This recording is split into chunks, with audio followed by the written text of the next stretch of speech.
This podcast is brought to you by School Device Coverage, the #1 insurer of school devices in America. To learn more, visit schooldevicecoverage.com.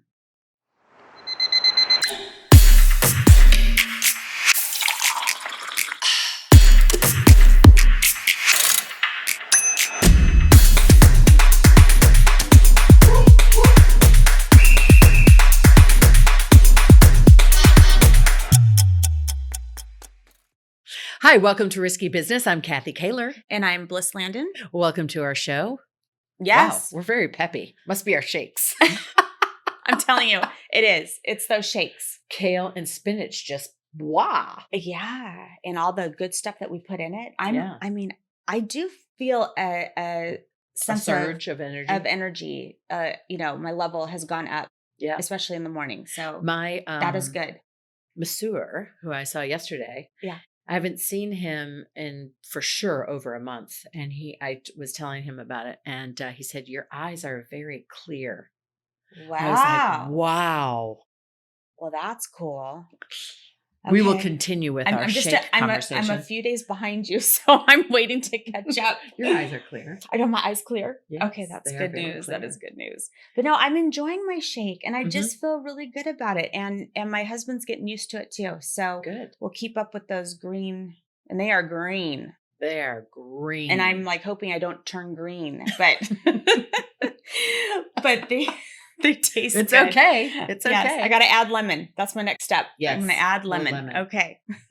Well, anyway, this topic that we are going to be talking about today with an expert is something that I have been, you talk about it all the time. Extremely interested, curious, worried, just trying to find things to read and get more informed about it. I've bought some things. I do some things. Right. So the topic that we're going to talk about is really this EMF. And you may know instantly what that means, but we wanted to bring in somebody who is super well-versed and an expert in this, an author. So we want to not waste any more time and bring on Daniel DeBaun. He's an engineer, co-founder, and CEO of DefenderShield. Welcome to our little show here. Bliss and Kathy, thank you so much for inviting me. I'm looking forward to chatting about electromagnetic radiation with you guys and help people understand what it really is and what it's not. What you should be worried about and what you should not be worried about. And that's what we need to know. Very good. I'm glad there's some things we don't have to worry about because part of ignorance is bliss, right? That's a saying. Yes. So the more you know, the more you're responsible for, right? But I think this is a very important topic. So tell us how you got into this field. What got you started into this? Probably 10 years ago or so. My adult sons were visiting at our home in Florida, and they were using their laptops on their laps.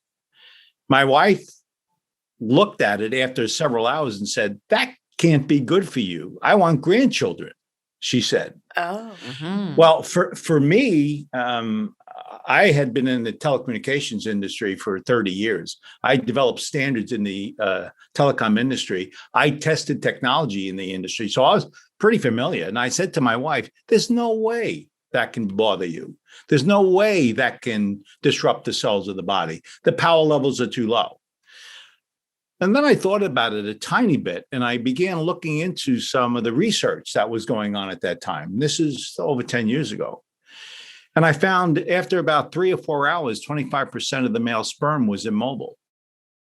Okay, wait a second. Wait a second. Say that one more time. 25%. 25% of the male sperm count after 3 to 4 hours can immobilize the sperm from a laptop on a lap. From having your laptop sitting on your lap. Wow. Yeah. Wow. And believe it or not, women, something like 2% of women who have their laptops close to the soft tissue of the body can actually have mutated cells that could actually, and some small portion of that 2% can become cancerous. That's 10 years ago we knew that. Mm-hmm. And ironically, as I said, I used to write the standards for the Bell system, and I did not know that. Wow. And so no one else does either. And so that's when I began in the industry. And I said, well, we're not victims. Let me design something to help you.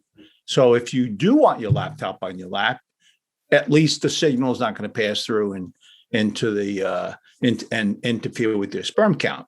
So and literally that was the start.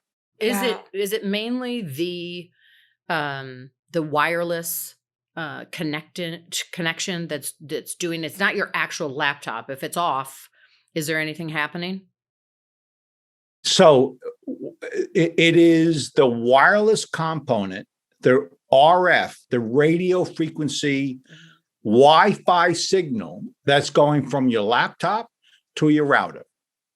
That's an RF signal. When you power up your laptop, there's power being used by all the electronics inside. That's also generating an emissions, extremely low frequency electromagnetic radiation. But predominantly what you should be most concerned about is the radio frequency stuff, the RF that's associated with cell phones, with laptops, with tablets. Those are the sort of the stuff, if you think about it, 10 years ago, it didn't really exist in our local environments. Our rooms weren't filled with all of these devices. Right. And all of a sudden, it's all around us everywhere. Your cell phone has a laptop transmitter. Your cell phone has your laptop has a Wi-Fi transmitter, and your laptop has a Bluetooth transmitter.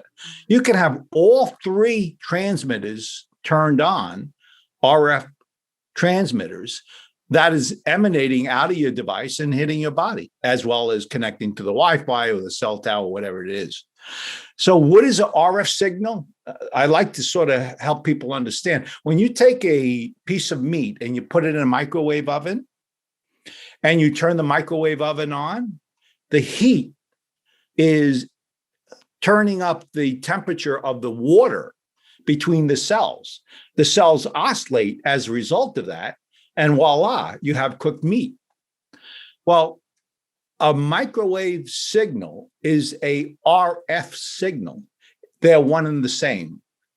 The difference is a microwave oven is 1,000 watts.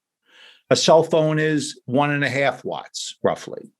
So even though it's much, much less, it's a microwave signal on your head. If it's a cell phone, if it's in your lap, it's to the soft tissue of your body. Well, and you're also only using the microwave for what, 3 minutes, 5 minutes, 10 minutes max? 30 seconds. And you've got the cell phone on your head for how many hours? Yeah. If you have it on your head, but mostly it's in our hands. Right. Yeah. Think about that. And in fact, 30 years ago or so, the standard was developed by the Federal Communications Commission. It took a 6-foot male and it modeled that 6-foot male and said, how strong shall a cell phone signal be so it doesn't hurt the male? And so they came up with, well, for this 6-foot male, we can't let the signal be more than 1.6 watts per kilogram. It's just a number, 1.6. And we know at 1.6, that 6-foot male will experience 2 degrees increase in that area of the head, because it's a microwave signal, and it'll go in 1 to 2 inches into the head of the male. That was 30 years ago. The standards haven't changed since that time. And if you think about it, it represents about 3% of the population. I was going to say, most men are not 6 feet right. tall. Right. Yeah. Most men are thick-skulled at 6 foot, and women aren't. They're physically different. Well, children aren't. Oh my God. A child. So I said 2 inches for a 6-foot male. It goes right through the head of a 6-year-old child. Oh my gosh. Difference. Standards are probably not where they should be for us right now. Wow. Okay, I understand now how we're going to probably jump around because these are just bringing questions. Yeah. So when we're talking now about the frequency, obviously there's changes in the intensity of these frequencies, and what we're all seeing across every billboard and commercial of the 5G taking over the United States. 5G is everywhere. It's going to improve your life, improve your work. Is it going to kill us? Wonderful question. So up to 4G, let me first explain this. A cell phone is about 1 gigahertz, 1 billion cycles per second. If you look at an ocean and a wave, and you put a pole inside right where the waves are passing, and that wave goes by, after 1 second, 1 cycle is a hertz. So when I say a gigahertz, I'm talking about a billion of those going past in 1 second. Okay. So the speed has, for 4G and below, has been roughly 1 gigahertz. A Wi-Fi is 2.6 gigahertz. So it's like twice as fast. And it can be 5 gigahertz as well. So, but most of the stuff we talk about in 4G space is below 10 gigahertz, 10 billion cycles or less. A lot of the stuff you hear about 5G on the billboards when you drive by, 5G is available. Well, what that really is stuff below 10 gigahertz. It's stuff we already know about. We already know a lot from science and research about the concerns to our body. And so there's a lot of the same for most of 5G that's out there right now. That's what I heard, that it's kind of the same thing that we've already had. Yeah, it's the same stuff, you know, and I'm not saying it's good or bad. Science suggests there's more concerns the more you use it, as we were talking before. But the big issue about 5G is there's another side of 5G where they're going after very, very faster speeds to handle more and more data volume. And that's the millimeter you may have heard about. The millimeter wave can be 23 billion cycles per second, 23 gigahertz, to up to 300 gigahertz. That kind of stuff is the small cell site that is going to be really literally right in front of your house. Well, I was going to say, these things, don't they have to be put in at a much closer range? Yes. You know, in other words, like you could be in your neighborhood and every 3 or 4 houses, is it a tower? Is it a pole that now has every 750 feet? That's because that signal can't go any farther than 750 feet. There'll be a tower. So it serves that neighborhood. And those signals are not only faster, but the power levels are much more. When I talk about 1.6 watts per kilogram, that's the power, basically the power of the signal. For a cell site, a small cell site that's in front of your home, they have to be at least 60 watts to 100 watts every 750 feet. Wow. I have a question. Do you know about fiber? Because they're trying to... I'm very familiar with fiber. So is fiber a better option, or... Of course it is. It is. Okay. So what fiber is a piece of glass that's wrapped around a coaxial cable, and it's in the center. You send light. So when you talk about fiber optics, it's a light passing through glass, and there's no emissions, very, very high speeds, and can be deployed anywhere in the world. Are those in the ground, or are they in the air? Yeah, typically it's in the ground, believe it or not. They dig a hole and they put it in the ground and you don't even see it. So fiber optics is like the best stuff for communications today. And it's pervasive through the network. But this 5G stuff is much cheaper to deploy. Oh, so that's the difference. Is it's There you cheaper. go. Right. Okay. It's really like I can put a cell site there for a little bit of money and I can provide all the broadband services you need. That's why with 5G. So I went and described all this for very important reasons. We know nothing about the millimeter space. We don't know anything about what its impact to the human will be. We don't know what the long-term impacts with exposures. Nobody knows anything because it's never been deployed in our environment. But shouldn't they test it first? Yeah. I mean, how do How they? is- I guess Right, they should, right. Shouldn't Exactly. they test a lot of things first? Well, Right, yeah. but if they tested it 10 years ago, why aren't they testing it now? It's interesting. Actually, it's interesting you asked that question. There's a couple of things about that. When we were in college together, as you may remember, we were protesting outside the meeting room. And there was a guy with a gun that rather than shooting water at us, he shot a beam at us at 80 gigahertz.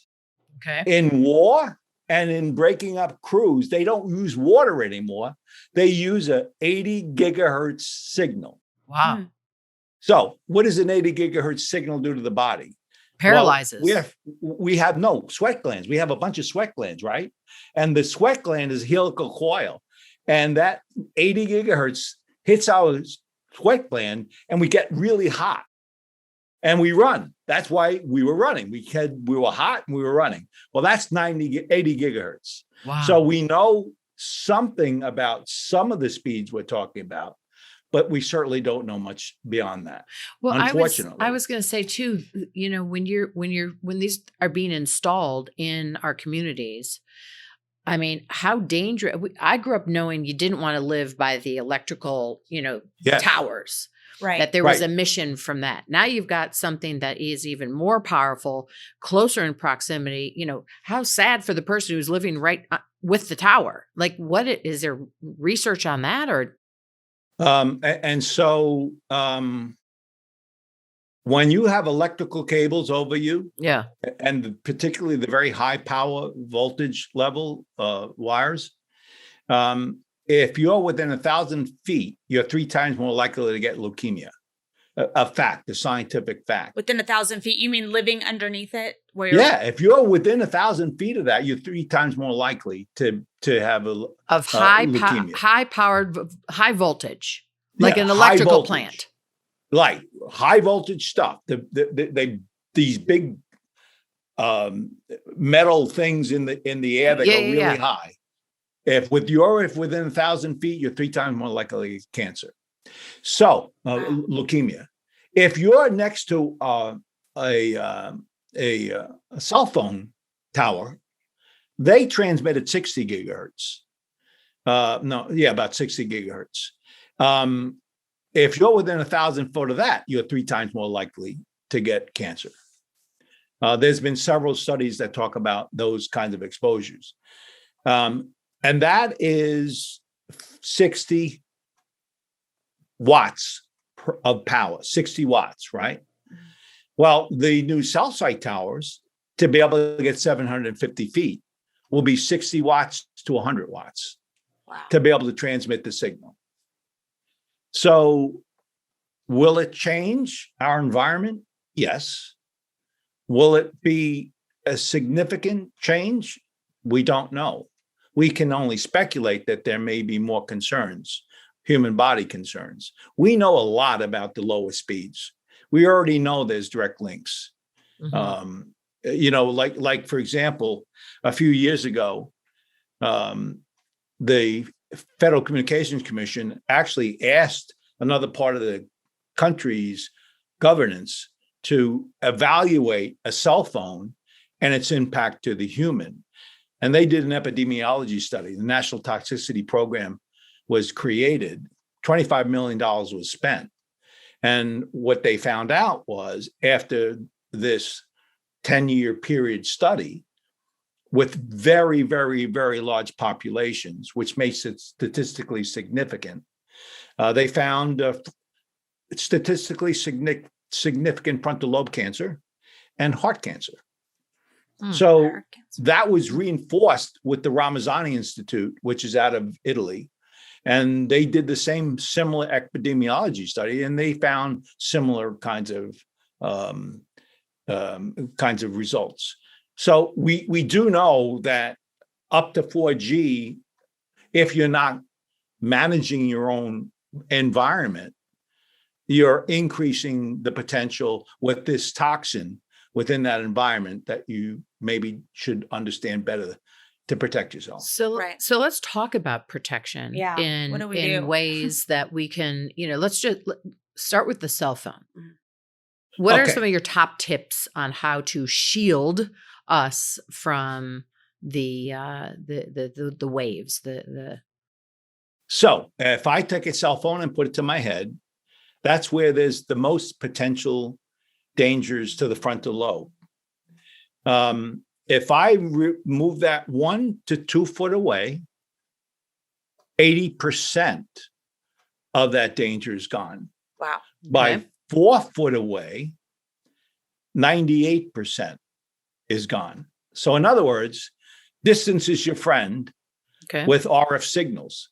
The farther away you are, the better off you are. If you use it 3 minutes a day, and that's all you use it, you're perfectly fine. So the time domain is very short. Mm-hmm. You shouldn't expect any sort of biological changes within the cell. If you use it for hours a day for 10 years, you're 3 times more likely to have frontal lobe cancer. So we know from research and science that heavy use of a cell phone can be dangerous to the body. So watch the time in which you spend on devices is the second thing you should be careful about. And the third is there are ways to shield those signals. So shielding is the third way. But you can't forget that if it's not on, it can hurt you, right? And so you want to think about it as like bees in the room. 1 bee won't kill you, 1,000 will. Mm-hmm. If you had 1,000 bees in that room, they would all potentially sting you and it would not be good for you. Well, it turns out that every transmitter can be thought about as a bee. And all you got to do is turn it off. Like my cell phone has a Wi-Fi, a Bluetooth, and a cell connection. If I don't use the Bluetooth, turn it off. If I don't use the Wi-Fi, turn it off. Right. If you have a laptop, you can use the Wi-Fi component to it, or you can get an Ethernet wire and plug it into the router and then put your laptop into the Ethernet cord, and you have no RF signal in the room. So you want to be thinking about where those bees are in the room. Mm-hmm. And if you can turn them off, turn them off. So speaking of router, where should our routers be? Like my router is in my bedroom. Oh my goodness. No, that's a double hand on the head. You got to move that out. No. Okay. Let's talk about sanctuary. Okay. RF disrupts the body. RF particularly disrupts melatonin. Yeah. So when you have a router in a room, you have disruptive sleep. Your circadian rhythm screwed up, your other biological infrastructure, the healing of the cells themselves, the mitochondrial repair, all of the things you expect to happen at night is potentially being disrupted. So you router out. Ever want a router in a bedroom? In fact, you never ever want anything in a bedroom, even a cell phone. I was having a conversation with a beautiful young lady, a bright young lady, and I was telling her that the bedroom's a sanctuary, and it really disrupts everything you do at sleep. So you want to make sure it's out of your room. And she was being very polite. Oh, thank you so much for telling me that. She didn't believe a word I was saying. 2 weeks later, she called me up and said, my husband and I are sleeping the whole night through. And we took our cell phones out of the bedroom. And so you don't realize that when you are in the presence of RF, it really disrupts the immune system. It suppresses immune, believe it or not. And so, I mean, that goes from the head to the gut being disrupted as a result of that exposure. So you never want anything in the bedroom. Okay. You should put your router, you want your router in your garage. They go 2,000 feet. You're going to get service, but by the time it gets inside your house, it's low enough where it's really much less disruptive. So this will be a question that my husband asked. Does that interfere with the speed? No, not at all. Okay. So you don't have to you're have recovering it a signal at the other end. And if it recovers it, it recovers it. And most of the time it should, particularly the new modern routers. They go 2,000 feet. So, you do not want it in your room. You particularly don't want it in kids' room. A variant of that, by the way, is when we were talking before, I had my blue light glasses on. When you're reading at night, you're looking at your iPad and you're reading all the stuff that's important to you. And then you decide to go to sleep, you may not go to sleep right away. Why? There's a protein in the back of your eye, the cryptochrome protein, that is the switch that turns on your melatonin. It literally turns on when it doesn't see light.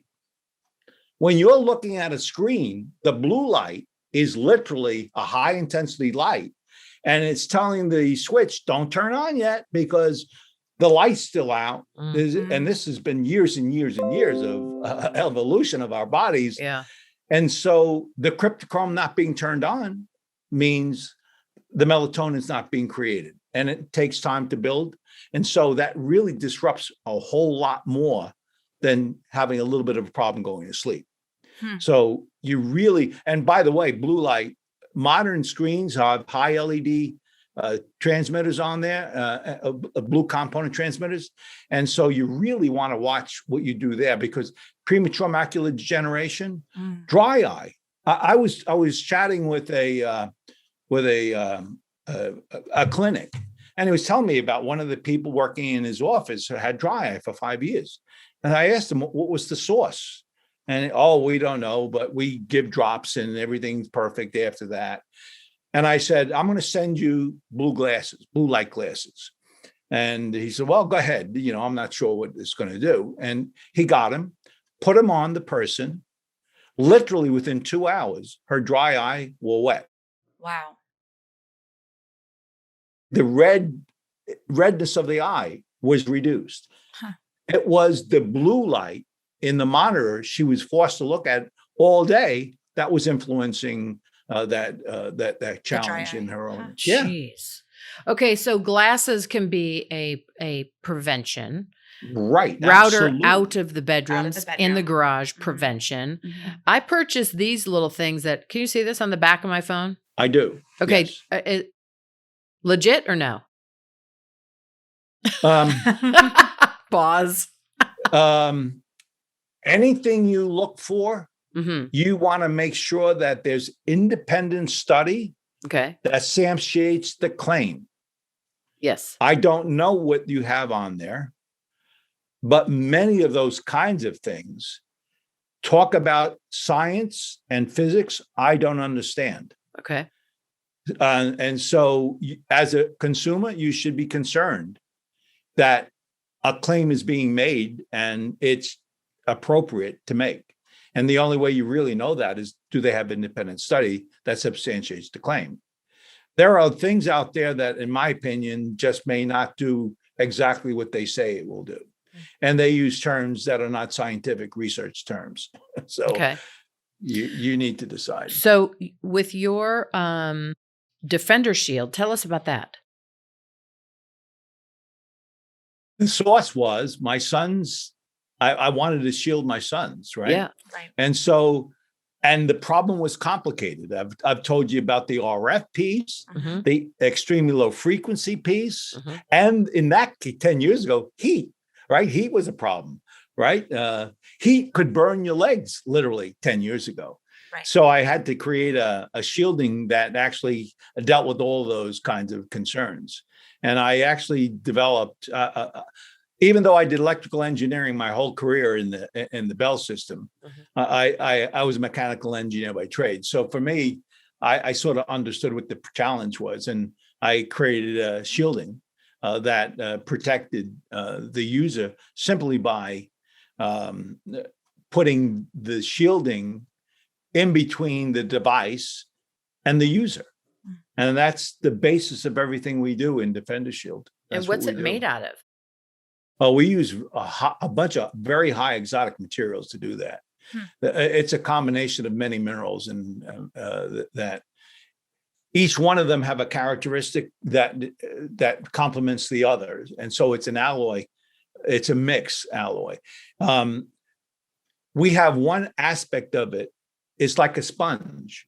If a lot of water, you want a big sponge because there's a lot of water going into the sponge. So the permeability of the materials need to be able to absorb the equivalent water content. Does it look like a case, or is it just you just lay this down on your lap? We actually, it's ultimately a very thin piece of material, or multiple pieces of material that we embed into all of our products. Oh, okay. And believe it or not, with 5G, all of that technology was out the window, because 5G at 23 gigahertz, an X-ray is in the terahertz span. I mean, trillions, not billions, trillions of waves per second. And lead stops X-rays. But my stuff would never stop X-rays, as lead won't stop RF. So you really have to know the mechanics of the fields you're dealing with to try to best shield those materials. How are you optimistic of the safety and the future of technology? I think everyone should definitely be concerned. You're the architect of your own destiny in this space. The standards were 30 years old. Your 6-year-old child using it 5 hours a day was never part of the standards. And so you should be cautious. Everyone should be cautious about up to this current technology. The new technology, because I don't know from a research science point of view, I would say you should continue and maybe even be more concerned, because the power levels are different. Right. And we don't know what the impact will be. Think of this. Electricity hasn't been around the earth very long. And so our bodies are trying to figure out what to do. There's the earth generates a DC 12 hertz signal, roughly 12 hertz. And where our bodies got used to it and it doesn't affect us. It's sort of part of us, but the body learned how to deal with it. Right. Like any toxin introduced in our environment, it takes time for the body to adopt. And it's really only prevalent over the last 10 years. Our body still hasn't adopted and trying to still figure out what to do with these exposures. 20% of you guys, women, no, 20% of the population is electromagnetic hypersensitive. Oh. In other words, you get a headache. Your skin hurts maybe a little bit. You feel tension and stress when you're exposed to this. Out of that 20%, 18% are women. Wow. That's statistical significant. It's like women feel it more than men. Is it hormones? Is it? No one knows why, but it's a fact. And these exposures are clearly increasing that trend. And so when I say be careful, it's because if you're not, it's typical for electric hypersensitive to get worse before they get better. Well, and I think to the point of lifestyle is that this is no longer, like you said, a 3-minute microwave session. No. These are 24/7. You know, we deal with a lot of kids, especially with now that they're using school educational devices. You know, they've got the laptop, they've got the tablet, Right. whatever. You know, And they're on them. Very good point. And I'll give you an analogy for that. Remember when we went out and had a bunch of drinks the other day? You guys got a bottle of whiskey and I got a bottle of whiskey. I drank the whiskey right up, and immediately after I finished it, I fell to the ground. You guys took your time. You took one shot at a time. But at the end of the night, you were right next to me. In other words, it takes time when you are exposed to that toxin. Mm-hmm. But at the end, it's the same thing. Same result. Yeah. Same result. So you really do need to be aware of your environment. Where can we find your products? DefenderShield.com. DefenderShield.com. Okay. Yeah. And we also do it on Amazon and many other outlets. Okay. But what's more important about DefenderShield.com is we have a whole section just on education. Oh, that's great. When you want to know a little bit about leukemia and associated with electromagnetic radiation, we actually have parts of our website that describes the science. Fine. And so if you want to learn more about it, you can. We try to offer that. Oh, and in fact, a lot of what we did was try to educate. The reason we wrote Radiation Nation, my son and myself, was because I was really very, very frustrated. I was a lonely engineer, but I could tell the science community knew a lot and none of us knew it. Mm-hmm. It never got to the medical community, but we knew a lot. Mm-hmm. We've known it from the 70s that there potentially is some dangers, but yet none of us knew. And so the reason we wrote Radiation Nation was because we just identified the research. We identified the things you could do. And knowledge is important in this case because it helps you make important and correct decisions. Absolutely. You don't panic. For example, when you talk about meters, these smart meters, everyone's panicking about a smart meter, like they're panicking about 5G. Smart meters are typically on a wall outside your house. Mm-hmm. And if it's on your garage and there's 2-car garage, you never, ever have to worry about that influencing your family. If it's on your bedroom wall on the outside, get out of the bedroom. If you can't, take the bed that's right close to it, move it around, put it on the side of the room, and you're much safer simply by looking at it. But smart meters are not necessarily intrinsically dangerous. It's just how close are you to that danger? To that danger. Yeah. And you simply have to be aware of that case. You know, I think about this whole topic. It's very similar, especially when you're trying to get this message across to people. And so many people will just say, they'll look the other way. It's like smoking. Right. They'll continue to smoke. They know they've heard the message. Yeah, they know it's bad, but they continue on until something happens. And then all of a sudden it's like the light bulb goes off and I need to do this, and this, and this. Right. Yeah. I used to smoke cigarettes when I was 16 years old. That was many, many, many years ago. And when I smoked cigarettes, there were advertisements how you're going to be a big man, you're going to be successful, you're going to be this and you're going to be that, right? At that time, which is in the 60s, research knew there was a direct link to lung cancer in smoking cigarettes. Direct, and it was well known in the research community. Mm. And then years and years and years and years went by. And what was it, 10, 15 years ago, maybe at most? It was in the 2000s.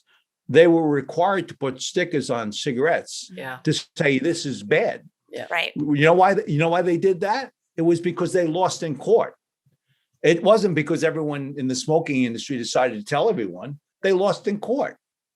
And that hasn't happened. It hasn't become common knowledge when it went to court because they haven't gone to court. However, very recently, there's been communities, John Kennedy with child. Yes. He actually brought the FCC to Supreme Court in appeals and said, that 30-year-old standard you used? Who are you kidding? It doesn't match what science knows. Right. So already now we see that there is a pushback in the communities, and the FCC didn't do too well in the appeals court, and they may or may not lose. I don't know. It seemed to be favoring the people, but in the meantime, that will continue going on for years. Right. And like, you want to protect your kids. Exactly. Absolutely. I mean, Exactly. I don't really worry so much about me. You know, I've only used them for the 10, 15 years that I've been around, but your children are using it every day. Exactly. Yeah, and that's the worry. I am having a Wow. talk with my 18-year-old when I get home today. Well, Daniel, we just want to thank you so much for Yeah. just bringing more education and awareness and science to this subject. We will definitely really share good information. Incredible. Yeah. Incredible. I'm going to do some changes tonight. Absolutely. Get that thing out Get of the your router It's out of going. your I'm bedroom. going home right now and doing it. Get it out. But thank you again so much. And we will send people to your website. And Yes. thank you so much. Thank you. Yeah, well, thank you for really inviting me. appreciate all your hard work in this subject, because I hear more, there's groups out there that are getting together and they're, rallying against all this. So there's more awareness now than ever before, I think. And it's people like you and these groups that are getting the word out, and hopefully, we can get the word out too, and make changes, and at the very least protect ourselves and our families, right? Yeah. That's the least That's all we you can do. control. Yeah. Yeah. So thank you Well, thank so you much. again. We really appreciate it. Well, thanks so much for inviting me. I really did enjoy this. Oh, good. Good. Again, thank you. Good. All right. Well, Take have care. a good rest of your day in Florida. Yeah. Thank you very much. Okay. Bye-bye. Bye-bye, Daniel. Well, I Okay, knew he was now I going to gotta say all do that something stuff. else. I can't believe you have a router in your bedroom. What are you thinking? Yeah, what are you, dumb? He's still there. It's my husband and the people who install it. They have no concept of the I was dangers. in the middle of a podcast, and the lady was really bright lady, and I was telling you, it influences the side of your brain. Yeah. I don't want to hear anymore. I'm going home right now. Daniel, I'll keep It's you really posted. true. Yeah, call me in 2 weeks. I will call you in 2 weeks when I'm sleeping. She will check back. Oh my gosh. Well, again, we've got a lot of stuff to continue on our journey of improving our lifestyles, quality of our life. quality of our lives, and our safety and our health. Exactly. And all the above. all of it. All right. Well, we hope you enjoyed the show today. We have obviously been extremely moved by this subject and moved to make change. So we hope you are too. If you've got more questions about this or want more information, please visit DefenderShield.com. You can get all of that education and information on products. Yes. And if you've got questions for us here, again, we love your comments. Please write us at riskybusiness@coveragequeens.com, and please follow us on our YouTube channel, coveragequeens.com as well. Yes. All right. Yes. All right. Thank you so much for joining us today. Talk to you Bye-bye. soon. Bye.